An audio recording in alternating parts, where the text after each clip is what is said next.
Today we're getting into the latest Tesla news, including production shutdown at Tesla's factory for Juniper Model Y prep, how to buy the cheapest possible Tesla, the latest for Tesla's FSD, and more, so let's get into it.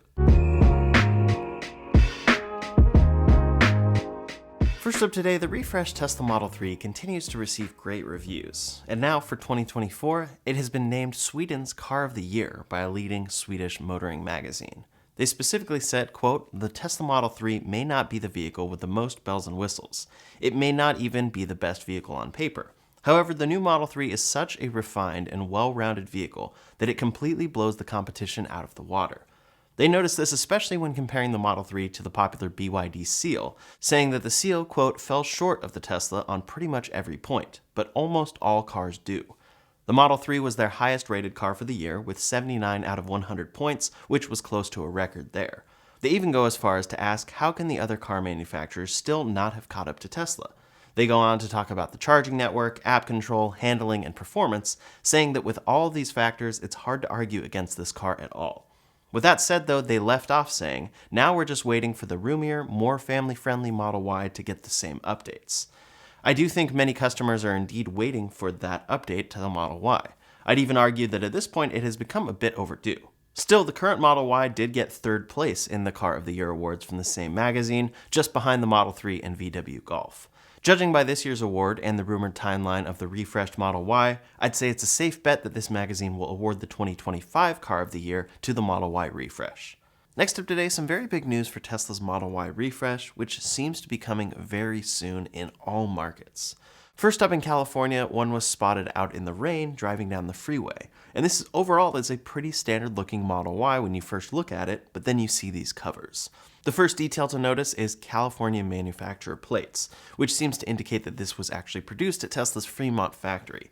Then up front, it seems like we're getting confirmation that it does have those split headlights.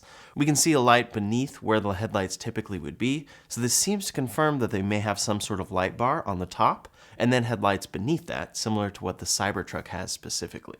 There's not a whole ton to see from these sightings up front other than the general shape of that front hood, but then around back, we get a clear look at that light bar.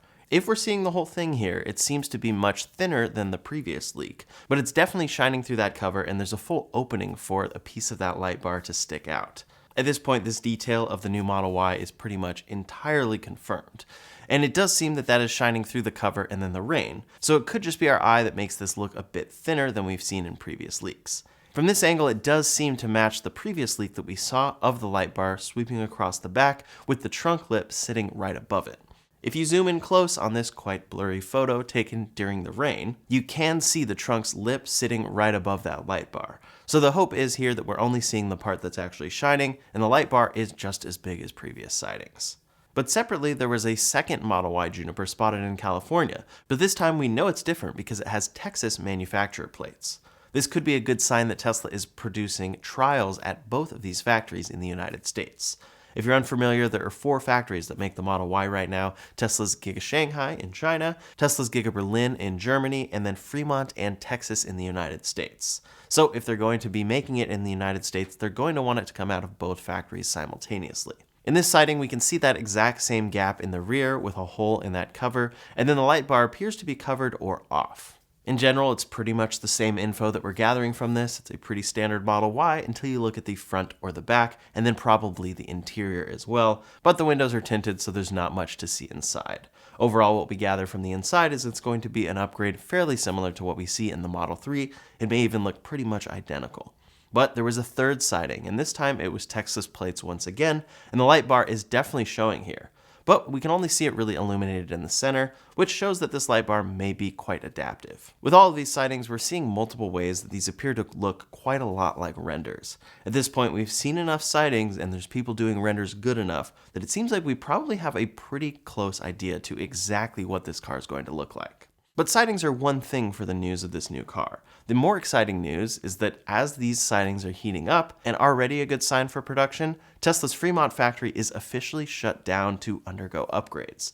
Their outbound logistics lot has been empty for a few days, which means that they're currently selling inventory that they've made in previous weeks, and they are not producing any new cars right now. From a source at the Fremont factory, we've heard that the factory is down until January at least to get the lines specifically ready for the new Model Y.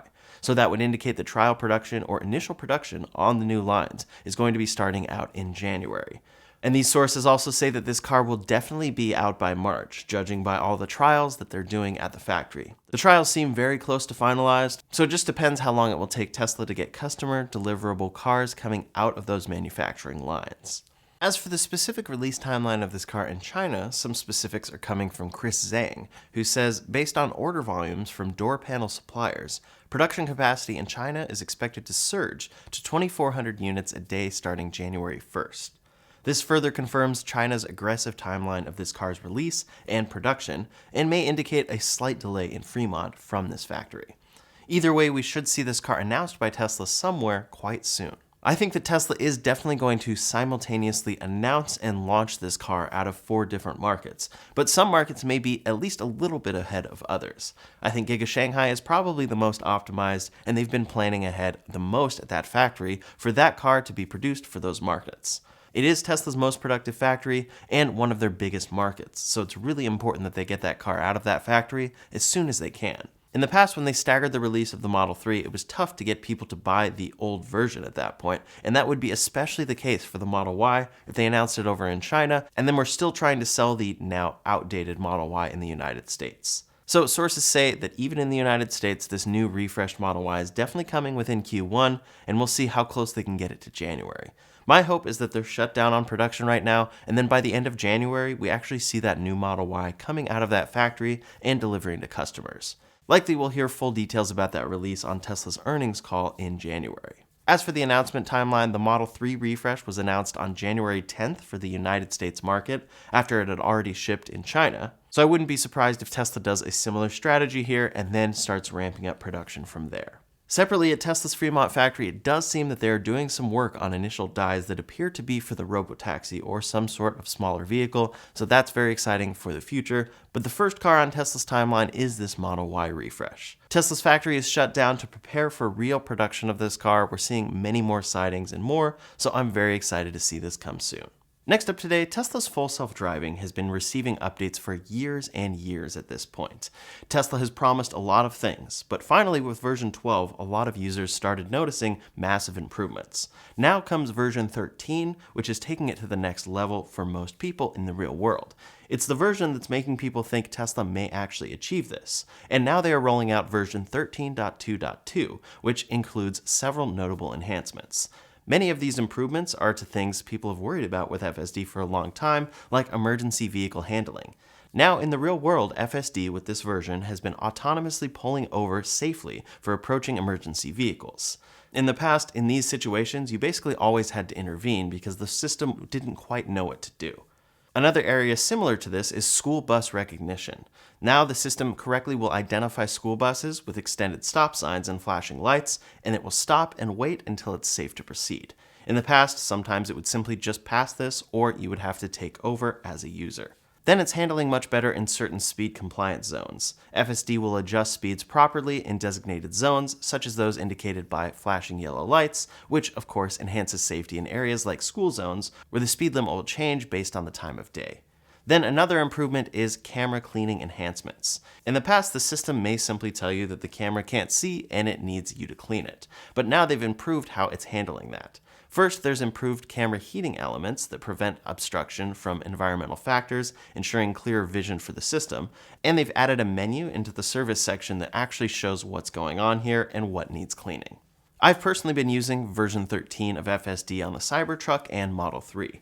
If you want to see my Cybertruck drive all the way from Los Angeles to San Diego with only one intervention at the very end of the drive when it tried to take a U-turn, you can check out that video linked down in the description below. It's on my second channel called And More, and I'm going to be doing a lot more FSD videos in the future. That's because full self-driving is getting incredibly good, and I've been using it on my Model 3 throughout this whole week and only have intervened, I think, one time in a full week of drives. It's been absolutely incredible, and I'm not someone who pushes it with interventions. Sometimes people like to claim a no interventions drive when clearly the car was doing something very dumb or it was annoying drivers around it for driving far too slow. I am not a patient one when it comes to that stuff, and I will take over, and I have not needed to take over for the latest version of full self-driving, so I'm very impressed. If you've watched this channel for some time, you've known that I'm the person who tells people not to buy the full self-driving package, and always talks about how it's way overpriced. But at this point, I'm changing my tune because it's getting very, very good. I'm using it all the time, and Tesla thinks that a lot of customers will feel the same, which is why they're sending out new free trials for full self-driving. Tesla has done this a number of times in the past, but they are sending out free complimentary 30-day trials of the full self-driving system in North America. Basically, to be eligible, you just have to be a Tesla owner who can receive this system, and you can be someone who is already on an active FSD subscription. Of course, FSD will bring all of those features that Tesla has talked about, and you will get that for 30 days. And I think Tesla is hoping that people will see the latest version and then decide that they want to either subscribe or purchase this on their vehicle because it's very impressive. They've done this in the past, but it was with releases that weren't quite as impressive. With version 13, I think they may actually convert a lot of folks. As always though, make sure to keep in mind that you are still responsible to take over if anything happens with this system. It's getting a lot better, but it still is by no means perfect. But this free trial and Tesla and Elon Musk talking about how people need to try this system out and bragging about how good it is has brought up another point, which is Hardware 3 versus Hardware 4. Tesla's latest vehicles include their Hardware 4 system, and that was introduced only a couple years ago at this point. Prior to that was Hardware 3, and that's the system that Tesla was rolling with for full self-driving for a very long time.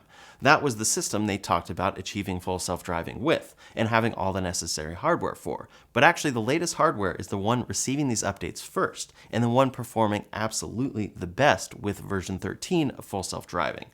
As such, Elon Musk on Tesla's recent earnings call said, quote, "Hardware 4 has really several times the capability of Hardware 3. It's easier to get things to work with, then it takes a lot of effort to sort of squeeze that functionality into Hardware 3. And there is some chance that Hardware 3 does not achieve the safety level that allows for unsupervised FSD. There's some chance of that. And if that turns out to be the case, we will upgrade the group that bought Hardware 3 FSD for free. We have designed the system to be upgradable, so it's really just a switch out the computer type of thing. The cameras are capable. But we don't actually know the answers to that. But if it turns out, we'll make sure we take care of those who bought FSD on Hardware 3. Of course, some people don't really believe this, but it does seem Tesla is going to make things right here if only Hardware 4 is capable of what Hardware 3 was promising. Still, it's frustrating to be an owner who bought into this system years ago, and then to see Tesla finally getting close to what they've promised, but it's actually not available on your older car, quote unquote, at this point yet. These cars are supposed to be fully upgradable with software, but now we've seen that the latest hardware is actually necessary for full self-driving. It's something we've suspected for some time, but now we're really seeing it in practice. In any case, if you have a Tesla, you've likely received a full self-driving free trial for 30 days if you don't already have FSD, so definitely check it out. It's very impressive. Next up today, in multiple ways, if you're looking for a cheap Tesla, now may be a great opportunity to get one at a great price. The first way is through a rental car company, Hertz. Hertz bought about 100,000 Tesla Model 3s and Ys back in 2021. Over the years, especially since then, Tesla has cut prices on these vehicles, which has dramatically reduced the resale value for these cars. For companies like Hertz, who rely on the value of their fleets over time and being able to resell those cars at the end of their life as a rental vehicle, this was a big hit. With the introduction of the new Model 3, as well as just price cuts in general, Hertz saw Model 3 units lose more than 50% of their value in a very short amount of time. And the Model Y was actually hit even harder, even though the refresh isn't here yet. As such, to reduce losses here, Hertz announced that they were going to be selling at least 20,000 Teslas early this year. That's 20,000 of the fleet of about 100,000. And now these vehicles are up for sale again on their website. It could be a great way to get a great deal, and it's very interesting to see how they're actually pitching this to customers. Their recent promotion is actually offering customers who rented one of these vehicles the option of buying that exact car at the end of their rental. For example, in one of the best cases we've seen, one customer was offered a 2023 Model 3 with 30,000 miles on it for just $18,000. Likely that value has dropped because of the refreshed Model 3, which has great reviews as we talked about earlier, but either way, that is an incredible value, $18,000 for only 30,000 miles on a Model 3 that's about a year old. When you consider the car and the warranty that that vehicle still has, it's an especially great deal. Of course, there's always risks with buying used cars, and this is going to be no different. In fact, in some cases, it may be a little more risky since it was rented by a lot of different people instead of owned by just one person. Some renters really will beat up the car and not treat them well, and so that damage could be on these vehicles. At the same time, many renters don't actually fully utilize these cars in the ways that many people think. Some people just rent them for short errands and maybe just take them to the airport and back, and that's all that they actually use it for. So depending on the car that you have, it could still be in great shape. I think this is an especially great offer from Hertz because you're actually sitting in and basically test driving the car that you were then being offered. And if it's in the condition that you like, you can just decide to keep it for a pretty low cost. So if you're in the market for a cheaper Tesla and are fine with a used model, this could be a great opportunity to get into a Model 3 or Model Y that's actually fairly new. On the other side of things, it's the last few days of the year, and Tesla, for new vehicles, is offering many inventory deals. Tesla often does this at the end of a quarter to drive as much inventory as they can, and we know that they're particularly going for a sales record this quarter, so they're going to be marking down inventory to get people to take these cars off their hand before the year is up. I've seen a lot of inventory deals, but one thing I did notice, at least in my area in the past few days, is that base models are either gone or not marked down. In fact, if I configure a base Model Y, it now tells me that the delivery time will be January, and that only recently changed from a December delivery. Before, you'd be able to get one very quickly, so it looks like the base models have definitely gone. Still, there are plenty of demo vehicles, and then all-wheel drive or performance trims of the Model 3 and Y that are marked down heavily. I've seen some performance models actually get cheaper than the all-wheel drive models, so it could be a great opportunity if you're looking for a higher spec. So if you've been in the market for a used Tesla, now could be a great time to buy from Hertz specifically. That said, if you're in the market for a new Tesla and you're specifically looking for an upgraded trim, it's probably also a great time to buy. Tesla has discounts in inventory. They have the referral discount, which is $1,000 for the Model Y, $1,500 for the Model 3, or $2,000 for all of their other cars. And then they're offering 3 months of charging and FSD with new purchases. At the same time, anything could happen here, so it's always tough to say it is the perfect time to buy. There is going to be that new Model Y come 2025, and they will probably have some sort of new deals to incentivize customers in 2025. Either way, there's some great deals going on right now to get into a Tesla vehicle, and I'm excited to see what 2025 may bring. Next up today, Tesla is always looking for ways to expand their EV production by partnering with different companies around the globe. For example, Tesla produces some of their own battery cells internally, but also purchases plenty of materials from other vendors like Samsung, CATL, BYD, and others. They're also partnered with Panasonic for a lot of their North American batteries. Now reports are coming out that Tesla has started purchasing even more batteries from a new supplier. Since 2021, rumors have circulated that Tesla was in negotiations with the Chinese battery manufacturer EVE to purchase a new supply of LFP batteries. LFP battery cells have become an increasingly large segment of the EV battery industry, as newer cells are featuring greatly increased capacity for much lower prices. While nickel batteries still have their place, LFP has been appearing in many more cars as automakers seek to push down prices. Chinese media is reporting that EVE and Tesla have struck a deal. Quote, EVE Energy has reached a supply agreement with Tesla for energy storage batteries, and its Malaysian factory is expected to start supplying energy storage batteries to Tesla US in 2026, according to a report in Chinese media outlet Late Post today. EVE had previously said that they signed a deal with a customer in the Americas, but they didn't confirm or deny if it was Tesla. This is definitely a very exciting sign that Tesla is continuing to expand majorly with more affordable vehicles on the way. But of course, this brings in the tax credit side of things and overall tariffs with Chinese-made batteries. It looks as though the EV tax credit is probably going to go away sometime in 2025, which in theory would open up the battery market worldwide for electric cars in the United States. However, if there are still these strong tariffs on those batteries, we won't see them anytime soon. So it's interesting to hear about this deal, which is specifically supplying Tesla US. Maybe they're simply saying Tesla US since they're based in the United States, but it does seem like they're specifically supplying the cars for this market. That will enable those cheaper EVs with more LFP battery supply, so we'll have to see how those tariffs and everything pan out to make this possible. In many ways, we do want to bring electric vehicle battery manufacturing to the United States, but it takes time to scale it up, so in the meantime, we do have to use suppliers from other sources. It seems like Tesla recognizes this and is going forward with that plan. That's all the latest Tesla news for today, so in the meantime, if you want to see all of the future battery tech coming to Teslas and other EVs in the near future, you can check out that video linked up here or in the description below. Thanks so much for watching, and I'll see you on the next one.